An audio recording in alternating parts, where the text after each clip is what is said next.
സുഹൃത്തുക്കളെ, എൻ്റെ പേര് അനിൽ അലി. ഇന്നത്തെ വീഡിയോ എന്ന് ഉദ്ദേശിക്കുന്നത് നമുക്ക് എൻ്റെ ലോഫ്റ്റിലെ ബേഡുകൾ, അതായത് ഇപ്പം നമ്മുടെ ഈ ലോഫ്റ്റിൽ ആപ്പാട് ഒരു 10 ബേഡിന് കിടക്കാനുള്ള സ്പേസേ ഉള്ളൂ. അപ്പുറത്തെ സൈഡിലും 10 ബേഡ് കിടക്കാനുള്ള സ്പേസ് ഉണ്ട്. പ്രശ്നം എന്ന് വെച്ചിട്ടുണ്ടെങ്കിൽ അപ്പുറത്തെ കളിയിലാണ് നമുക്ക് പറച്ചി ബേഡിന് കയറി നിൽക്കുന്ന പറച്ചി ഇച്ചിരി വലുത്. ഈ സൈഡിലെ പറച്ചി എന്ന് പറഞ്ഞാൽ ചെറുതാണ്. ഇമാർ കുഞ്ഞിലെ കൊണ്ടുവന്നപ്പോൾ ഞാൻ ഇവിടെ ഇട്ട് ഫീഡും കാര്യങ്ങളൊക്കെ ചെയ്തപ്പോൾ ഞാൻ അപ്പുറത്തെ ബോക്സിൽ കുറച്ച് ഫാൻസി പ്രാവ് ഉണ്ടായിരുന്നു. അപ്പോൾ അവന്മാർ അങ്ങനെ അവിടെ തന്നെ ആക്കി. അപ്പോൾ ഇവന്മാർ ഇപ്പുറത്തോട് കിടക്കട്ടെ എന്ന് വെച്ചിട്ടാണ് വലുതാകുമ്പോൾ അങ്ങോട്ട് മാറ്റാമെന്ന് വെച്ചത്. ഇപ്പം മാറ്റാനുള്ള കാര്യം എന്ന് വെച്ചിട്ടുണ്ടെങ്കിൽ ഇവന്മാർ ഭയങ്കര അടി തുടങ്ങിയിട്ടുണ്ട്.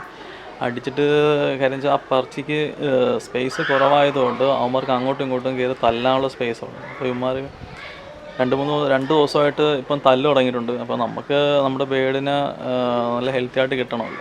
അപ്പോൾ ഇങ്ങനെ തല്ലും കാര്യങ്ങളൊക്കെ കൊണ്ട് അവന്മാർക്ക് എന്തെങ്കിലും ഇഞ്ചുറി എന്തെങ്കിലും ഉണ്ടായിട്ടുണ്ടെങ്കിൽ ബേഡ് പറക്കാനുള്ള സാധ്യത വളരെ കുറവാണ്. അപ്പോൾ നമുക്ക് ഇതിനകത്തുനിന്ന് നമ്മുടെ ഈ കൂടിനകത്തുനിന്ന് നമുക്ക് ബേഡിനെ അപ്പുറത്തെ കൂടിലോട്ടാക്കാം. പിന്നെ അതുകൂടാതെ വേറൊരു കാര്യം കൂടി പറയാനുണ്ട്. ഇമ്പോർട്ടൻ്റ് കാര്യമൊന്നുമല്ല, എന്നാലും ജസ്റ്റ് നിങ്ങൾക്ക് ആ ഒരു സംഭവം ഞാൻ നിങ്ങൾക്ക് കാണിച്ചു തരാം. ഓക്കെ,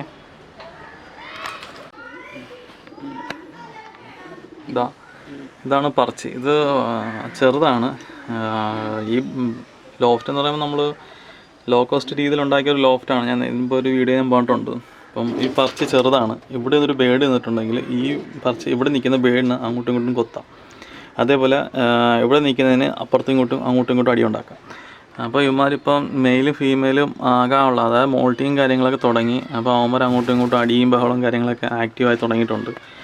അപ്പം അതുകൊണ്ട് ബേഡ് ഒരാൾ താഴത്ത് നിൽക്കുന്നു, 2 പേര് അവിടെ നിൽക്കുന്ന കാര്യം എന്ന് വെച്ചാൽ അവന്മാർ അങ്ങോട്ടും ഇങ്ങോട്ടും നല്ല രീതിയിൽ ഫൈറ്റ് തുടങ്ങിയിട്ടുണ്ട്. അപ്പോൾ നമുക്കൊരു കാര്യം ചെയ്യാം. നമുക്ക് അപ്പുറത്ത് നല്ല സ്പേസ് ഉള്ളൊരു ഇതാണ്, ഇതിനെക്കാട്ടിയും നല്ല സ്പേസ് ഉണ്ട്. കാരണം വെച്ചാൽ ഇതിപ്പോൾ കുറേപ്പോൾ എൻ്റെ വിരലിൽ ഒരു 1 ഇഞ്ചാണെങ്കിൽ അപ്പുറത്ത് ഒരു 1.5 ഇഞ്ച് അടുത്തോളം ഉണ്ട്. പിന്നെ ഇവരെ അങ്ങോട്ട് മാറ്റിയേക്കാം. ഇന്നത്തെ ഫുഡ് ഇന്നിപ്പോൾ അത് അപ്പുറത്തെ ലോഫ്റ്റ് നമുക്ക് കൊടുക്കാം. ഓക്കെ സുഹൃത്തുക്കളെ, നമ്മൾ അപ്പുറത്തുനിന്ന് ഇപ്പുറത്തോട്ട് നമ്മൾ ബേഡിനെ ഷിഫ്റ്റ് ചെയ്തിട്ടുണ്ട്. ഇവിടുത്തെ പറച്ചി എന്ന് പറഞ്ഞാൽ ഇത്രയും വലിയ പറച്ചിയാണ്. അതായത് ഒരു ബേഡ് ഇപ്പുറത്ത് നിന്നിട്ടുണ്ടെങ്കിൽ, ഈ വൈറ്റ് ബേഡ് ഇപ്പുറത്ത് നിന്നിട്ടുണ്ടെങ്കിൽ അപ്പുറത്തെ ബേഡിന് തല്ലിയിട്ടുണ്ടെങ്കിൽ തല്ലുവല്ല ഉണ്ടാക്കിയാൽ തന്നെ ഈ വൈറ്റ് ബേഡ് നമുക്ക് വൈറ്റ് ബേഡ് ഇങ്ങോട്ട് നീങ്ങി നിന്നോളും. അപ്പം അടിയിൽ നിന്ന് കുറേയൊക്കെ അങ്ങ് ഒഴിവാകും. അതുകൊണ്ടാണ് നമുക്ക് ബേഡ് ഇങ്ങോട്ടാക്കിയത്. ആദ്യമായിട്ടാണ് ഇങ്ങോട്ട് കയറുന്നത്. അപ്പോൾ അതിൻ്റെ ഒരു വിഷമവും കാര്യങ്ങളൊക്കെ കാണുന്നുണ്ട്. ഇവന്മാർക്ക് ചെറിയൊരു പേടിയും കാര്യങ്ങളൊക്കെ കാണുന്നുണ്ട്. എന്തായാലും എനിക്ക് തോന്നുന്നു 2 ദിവസത്തിൽ ഇവന്മാർ സെറ്റാകുമെന്ന് തോന്നുന്നു. കാര്യം വെച്ചാൽ ഇതിനകത്ത് ട്രാപ്പ് ഡോറും കാര്യങ്ങളൊക്കെ സെയിം ആണ്, ഒരു വ്യത്യാസവും ഇല്ല.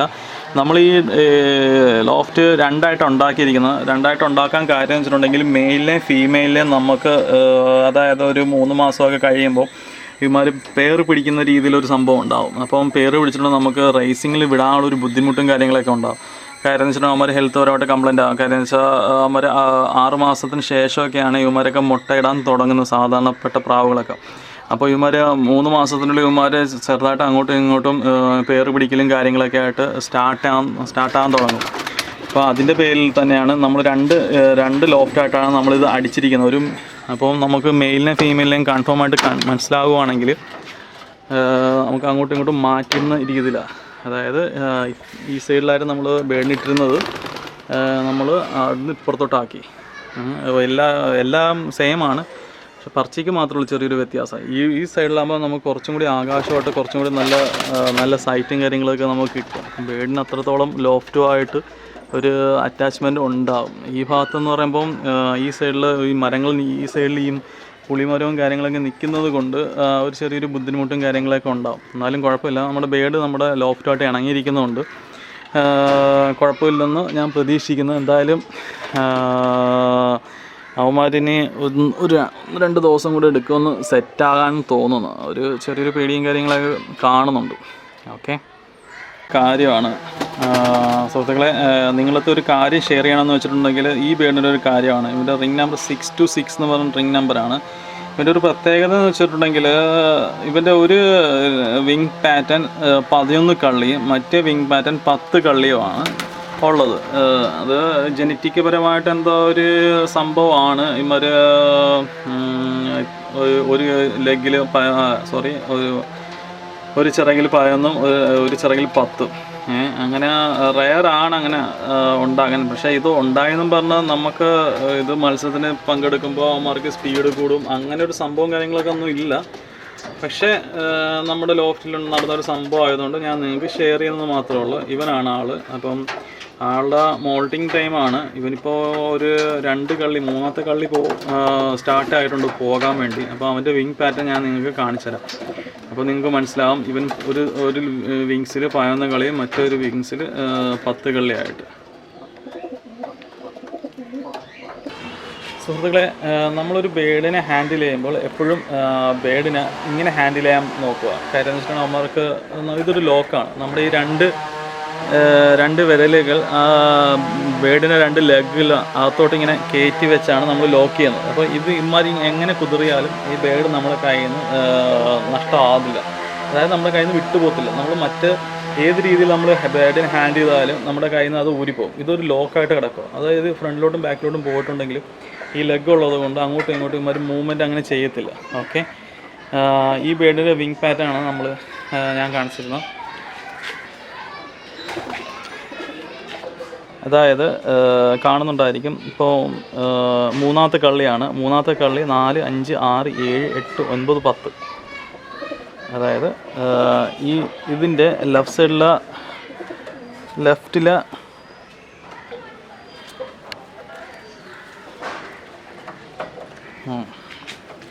ഈ ബേഡിൻ്റെ ലെഫ്റ്റിലെ വിങ്ങിൽ 10ഉം ഇതിനകത്ത് ഇപ്പോൾ 3ാമത്തെ കള്ളിയാണ് പോയിക്കൊണ്ടിരിക്കുന്നത്.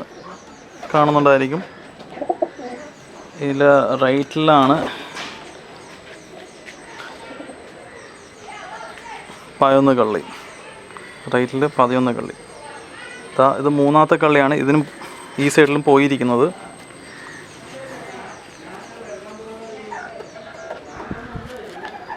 ഇതാ കാണുന്നുണ്ടായിരിക്കും. ഇതിനകത്തിപ്പോൾ 3ാമത്തെ കള്ളി, ഇത് 3,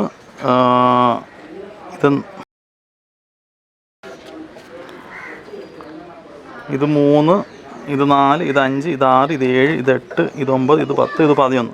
അങ്ങനെ 11 കള്ളിയാണ് ഇപ്പം ഈ ബേഡിന് വന്നിരിക്കുന്നത്. ഇതുകൊണ്ട് പ്രത്യേകിച്ച് കാര്യങ്ങളും റേസിൽ ഉണ്ടാകോ ഇല്ലെന്ന് എനിക്കറിയത്തില്ല.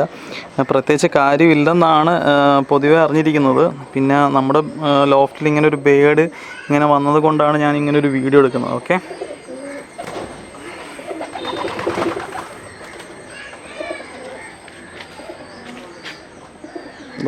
ഇവനാണ് ആള്.